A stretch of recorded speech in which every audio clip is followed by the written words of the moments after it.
Há razões para festejar com pompa os 50 anos de independência? Há poucos dias, quando um parente próximo se aprestava a completar mais um ano de vida, os mais chegados se perguntavam se havia ou não razões suficientes para se festejar, com ou sem pompa, o aniversário. Devido às dificuldades financeiras, até porque o ano que se deveria assinalar não era um daqueles tido como simbólico, um dos familiares dizia que, ainda assim, havia razões suficientes para não se deixar a data em branco. É comum algumas pessoas dizerem que, em certas ocasiões como estas, o ideal é que não falte o básico, ou seja, festejar dentro dos limites que não nos levem ao despesismo, quando entre nós ainda existem situações que poderiam ser colmatadas com os valores colocados à disposição para a efeméride. É claro que as comparações entre um aniversário do indivíduo e as celebrações da independência de um país não se devem colocar. Mas é certo também que, tanto numa como noutra situação, os jubileus dificilmente são vividos de forma extremamente discreta, como noutros momentos. Independentemente da situação, as pessoas e as instituições, até os países, vivem os momentos de formas que assinaláveis. Meio século de existência, por mais que se tente ignorar, é um feito assinalável, em que se busca, no caso das pessoas,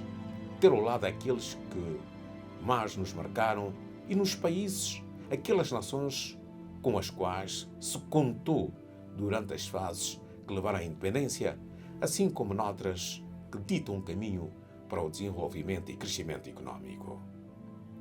Há 2 meses de comemorar os 50 anos da sua independência, depois de cerca de 500 sob colonização de Portugal,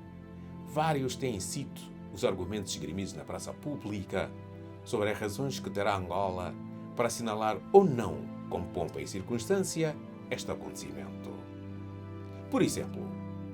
entre os poucos que rejeitam a condecoração, alguns levantam até questões de ordem económica e social como estando na base da decisão, demonstrando possivelmente que só se deve festejar em momentos de bonança absoluta. Outros trazem à liça razões de índole política, a maioria assentes na discordância nas condecorações e reconhecimento de figuras que, desde cedo, lutaram para a independência através dos movimentos, mas alguns deles também investiram forte para que, no dia 11 de novembro, não se celebrasse ou fizeram igualmente noutros pontos do país, dividindo-os. O processo político angolano, antes e depois da independência, a 11 de novembro de 1975, é prenhe de acertos, desavenças, guerras, acordos de paz, violações destes e, finalmente, uma paz que foi alcançada pelo cano das armas, apesar de, posteriormente, os políticos a terem validado nos acordos de 4 de abril em Luanda e um outro no Namíbia. Em todo o caso, não obstante estes factos, adicionados outros de cariz económicos, sociais e até políticos, os 50 anos de independência representam para todos um momento único e assinalável. Por isso, há sim razões para que se comemore, contrariamente ao que vem sendo ventilado por muitos, alguns dos quais até adeptos de atos que pudessem sabotar as atividades preconizadas. Porém, estando o país a viver igualmente uma situação socioeconómica difícil, apesar dos indicativos do Executivo que vão apontando para uma retoma da própria economia, é expectável que se gaste muito mais do que aquilo que poderia ser tido como razoável.